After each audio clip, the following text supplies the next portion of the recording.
ગુજરાત પ્રદેશ કોંગ્રેસ પ્રમુખ શક્તિસિંહ ગોહિલ અને આપ પ્રદેશ પ્રમુખ ઈસુદાન ગઢવીના હસ્તે ભાવનગરમાં ઇન્ડિયા ગઠબંધનના મધ્યસ્થ કાર્યાલયનું ઉદ્ઘાટન કરવામાં આવ્યું।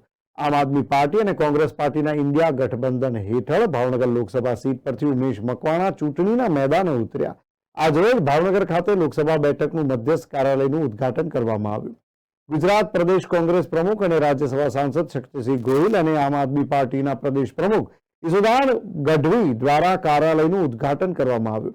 આ પ્રસંગે ભાવનગર લોકસભા બેઠકના ઉમેદવાર ઉમેશભાઈ મકવાણા સહિત કોંગ્રેસ અને આપ પાર્ટીના હોદ્દેદારો તથા સ્થાનિક હોદ્દેદારો અને કાર્યકર્તાઓ ઉપસ્થિત રહ્યા। સ્થાનિક લોકો દ્વારા આમ આદમી પાર્ટી અને કોંગ્રેસ ઇન્ડિયા ગઠબંધનને તથા ઉમેદવાર ઉમેશ મકવાણાને અભૂતપૂર્વ સમર્થન આપવામાં આવ્યું। કાર્યાલયના ઉદ્ઘાટન બાદ એક રેલીનું આયોજન પણ કરવામાં આવ્યું હતું, જેમાં મોટી સંખ્યામાં લોકો જોડાયા હતા। લગભગ તમામ જેમણે મને પ્રેમ, આશીર્વાદ અને સમર્થન આપ્યું હતું એ આજે પણ અકબંધ રહ્યા છે। સૌનો આભાર માનું। કેટલીક તો પેઢીઓ બદલાઈ ગઈ હો।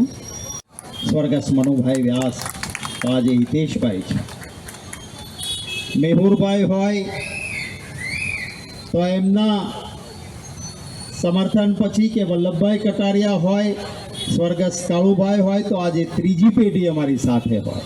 એકમાત્ર કોઈ જવાબદાર હોય તો નરેન્દ્ર મોદી છે સાહેબ। નરેન્દ્ર મોદીએ જે નિકાસબંધી કરાવીને એવું કીધું હતું ગુજરાતના ખેડૂતોને ભાવ ન મળવા જોઈએ। કેમ ભાઈ? 2014 માં એવું કહેવામાં આવ્યું હતું કે એમએસપી ના ભાવ મળશે,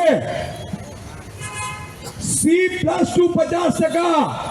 2019 મેનિફેસ્ટોમાં છે। હું મિત્રો ઘરે ઘરે જઈને કહેજો, ખેડૂતોના દીકરા હો અને જો કમર ઉપર બટન દબાવશો ને તો આપણા પૂર્વજો માફ નહીં કરે, આપણે ધ્યાન રાખજો। આ ગઠબંધનમાં ભાજપને ડર લાગ્યું એટલે એણે પહેલા ઇન્ડી ગઠબંધન કર્યું।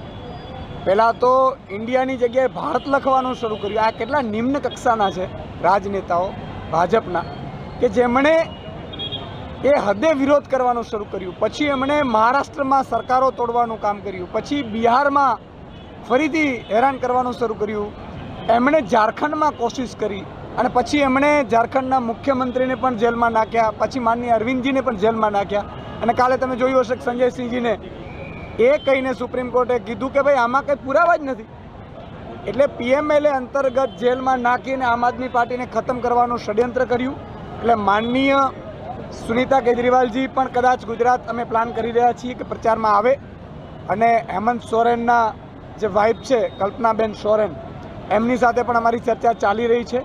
સાથે સાથે ઇન્ડિયા ગઠબંધનના તમામ લીડરો 26 બેઠક કઈ રીતે જીતી શકીએ એના માટે અમે લાગી પડ્યા છીએ। આજે પણ તમે જોયું હશે અને 26 બેઠક ઉપર તમામ જગ્યાએ અમારી સ્ટ્રેટેજી, અમારા કાર્યકર્તાઓનો લિસ્ટ, અમારી જે વ્યવસ્થાઓ છે બંને ગ્રુપોની એ ઓલરેડી થઈ ચૂકી છે અને ખૂબ મજબૂતાઈથી અમને વિશ્વાસ છે કે ખૂબ સારી રીતે રિઝલ્ટ મળશે।